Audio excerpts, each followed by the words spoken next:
7h, 10h sur Radio Courtoisie, suivez la ligne droite. Et ce matin, vous voulez nous parler de la politique de la poudre aux yeux. Alors, qu'est-ce que c'est la politique de la poudre aux yeux, Yvan Rioufol?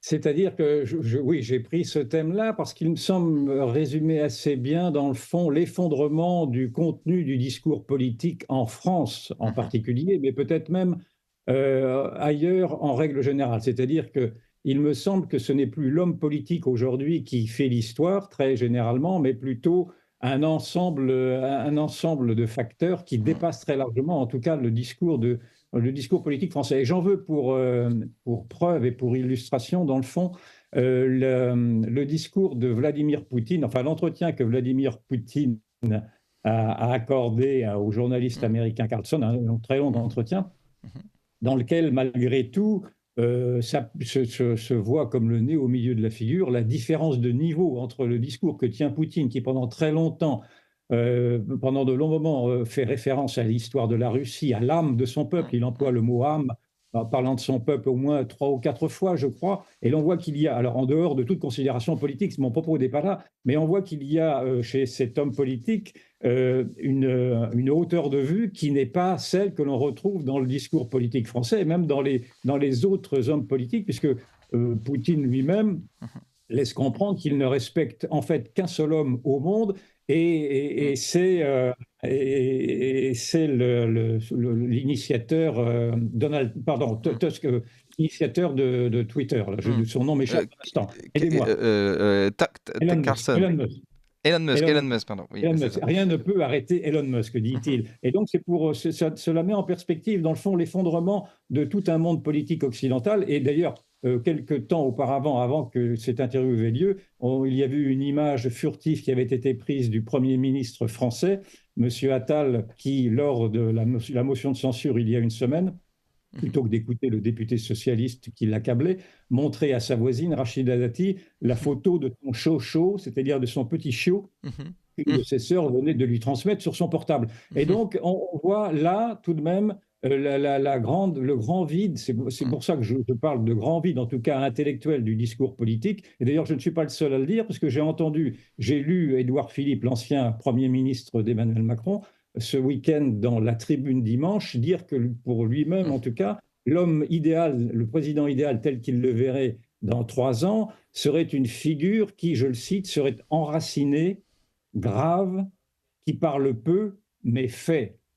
Moi, je suis tout à fait d'accord avec ce diagnostic que pose Édouard Philippe sur le profil idéal de cet homme politique habité, justement, mais précisément, il fait le contre-portrait d'abord du président Emmanuel Macron, puisque lui est un déraciné bavard qui ne produit rien, puisqu'il est toujours dans un entre-deux qui est incompréhensible, mais plus généralement, il fait également le contre-portrait de ce qu'est aujourd'hui la Macronie, et également Gabriel Attal, dont on dit qu'il parle clair. En effet, il parle clair, mais lui aussi procède par la poudre aux yeux. Alors, on en a quelques exemples maintenant qui arrivent, parce que l'on voit que, par exemple, sur ces promesses faites aux agriculteurs ne satisfont pas les agriculteurs. Il y a en quelques jours, ceux-ci sont prêts à repartir à l'attaque parce qu'ils n'ont rien obtenu de ce qu'ils désiraient. Je crois que M. Attal les rencontre aujourd'hui, et puis le président de la République en rencontrera d'autres demain. On pourrait dire la même chose également, d'ailleurs, du bing-bang de l'éducation nationale qui a fait pchit, parce qu'en quelques jours, on est passé de ces propositions de tout bouleverser à cette nomination de Nicole Belloubet, qui, elle, réintroduit, de par son parcours politique, ancienne socialiste, réintroduit, dans le fond, l'idéologie de gauche, au cœur même, d'ailleurs, de ce qui est la citadelle de la gauche à travers cette éducation nationale. Et puis, on pourrait parler, on en parlera peut-être avec vous, naturellement, de cette autre poudre aux yeux, qui est le recours à la suppression du droit du sol pour Mayotte, qui ne trompe personne. Mais enfin, je ne veux pas... peut-être avec...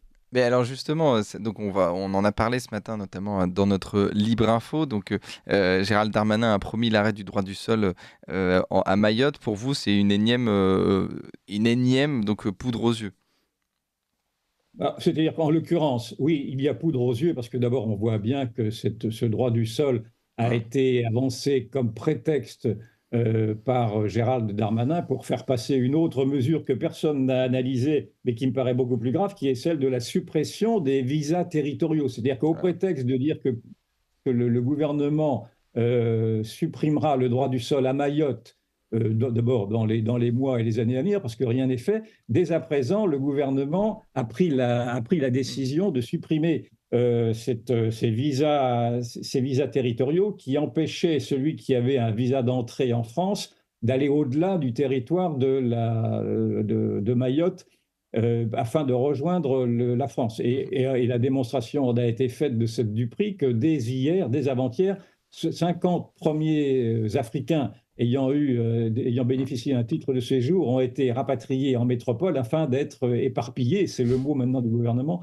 dans les zones rurales d'ailleurs. Et donc il y a d'autres arrivées qui vont ainsi être programmées pour essayer de désengorger en effet le trop-plein migratoire qui est incontestable de Mayotte, qui est en phénomène réduit, ce que la France pourrait connaître, ce que la France connaît d'ailleurs déjà maintenant en Seine-Saint-Denis, en certaines parties du territoire. Donc, poudre aux yeux pour ce droit du sol concernant Mayotte, parce que pour l'instant, ça ne sert de prétexte qu'à évacuer, dans le fond, le trop-plein de ceux qui ont obtenu un titre de séjour. Et puis surtout, c'est une mauvaise manière faite à la démocratie, parce que en effet, il faudrait, moi je défends, mais je ne suis pas le seul, cette suppression du droit du sol depuis maintenant 20 ans, plus de 20 ans, concernant la France entière et pas simplement le département de Mayotte, mais simplement on voit qu'il y a un raidissement, une incapacité de la part du gouvernement à penser même ce problème-là. J'entendais tout de suite là, Éric Woerth sur une radio disant sur ce droit du sol, on n'a pas encore eu le temps de penser à cela. Mais enfin, comment ça de penser à cela? Cela fait 20 ans ou 30 ans que nous en parlons. On sait très bien qu'aujourd'hui, le droit du sol